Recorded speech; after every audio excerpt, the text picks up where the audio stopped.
Hello friends, இன்றைக்கி Tuesday. லஞ்சுக்கும் பிரேக்ஃபாஸ்ட்டுக்கும் என்ன பண்ணியிருக்கேன்னு பார்க்கலாமா? ஃப்ரிட்ஜில் ப்ரௌன் பாஸ்மதி ரைஸ் ஊற வச்சுருந்தேங்க. இந்த ரைஸை குக்கரில் சேர்த்து அதுக்கு தேவையான அளவு தண்ணி, உப்பு, எண்ணெய் இந்த மூணுத்தையும் சேர்த்து க்ளோஸ் பண்ணி அடுப்பில் வச்சு வேக வச்சுட்டேங்க. இப்போது பீன்ஸ், கேரட், வெங்காயம், பூண்டு இது இவ்வளோத்தையும் குட்டி குட்டியாக கட் பண்ணி வச்சுக்கிட்டேங்க. பாருங்க, மணி 6 ஆகிடுச்சு. இப்போது ரைஸ் வந்துடுச்சு. இப்போ கடாயில் எண்ணெய் சேர்த்து கட் பண்ணி வச்சுருக்கிற காய்கறிகள் எல்லாத்தையும் அதில் ஆட் பண்ணிக்கிட்டேங்க. இப்போ இதை நல்லா ஃப்ரை பண்ணி எடுத்துக்கிட்டேன். அதுக்கப்புறம் சோயா சாஸ், பெப்பர் பவுடர் போட்டு நல்லா மிக்ஸ் பண்ணி விட்டுட்டேன். இந்த ரைஸ் வேறு பாத்திரத்தில் மாற்றிக்கிட்டேங்க. இதில் பாதி ரைஸ் மட்டும் நான் ஃப்ரைட் ரைஸ்க்கு யூஸ் பண்ணுறேங்க. இந்த ரைஸை கடாயில் சேர்த்து நல்லா ஃப்ரை பண்ணி எடுத்துக்கிட்டேங்க. இப்போ 2 முட்டை எடுத்து பேனில் போட்டு அதில் பெப்பரும் சால்ட்டும் போட்டு நல்லா மிக்ஸ் பண்ணி அதை ஃப்ரைட் ரைஸ் கூட சேர்த்துட்டேங்க.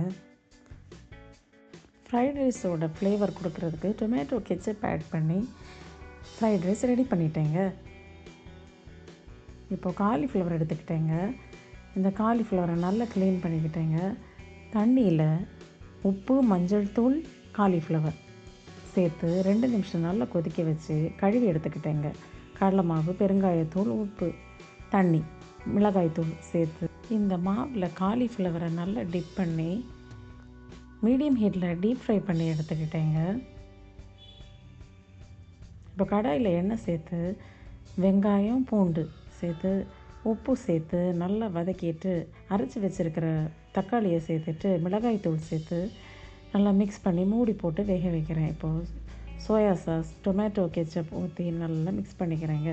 ஃப்ரை பண்ணியிருக்கிற காலிஃப்ளவர் அதில் சேர்த்து நல்லா மிக்ஸ் பண்ணிவிட்டு கொத்தமல்லி இலை, எள்ளு தூவி கோபி மஞ்சூரியன் ரெடி பண்ணிட்டேங்க.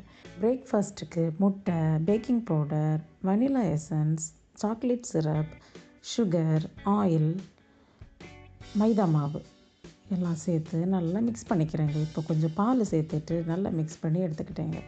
இப்போ நான் பேன் கேக் ஷேப்பில் ஊற்றிட்டு அதில் பபிள்ஸ் வந்ததும் திருப்பி போடுறேங்க. இப்போது பேன் கேக் ரெடி ஆகிடுச்சிங்க. இது ஒன்றுக்கு மேலே ஒன்றா நான் ஸ்டேக் பண்ணிவிட்டு அதை ட்ரையாங்கிள் பீசஸாக கட் பண்ணிக்கிறேங்க. இப்போ இது மேலே சாக்லேட் சிரப் ஊற்றுறேங்க. அவ்வளோதாங்க, பேன் கேக் பிரேக்ஃபாஸ்ட்டுக்கு ரெடி ஆகிடுச்சு. உங்கள் வீட்டில் என்ன பிரேக்ஃபாஸ்ட், என்ன சாப்பாடுன்னு கமெண்ட் பண்ணுங்கள். பிடிச்சிருந்தால் லைக் பண்ணுங்கள், சப்ஸ்கிரைப் பண்ணுங்கள். Thank you, bye bye.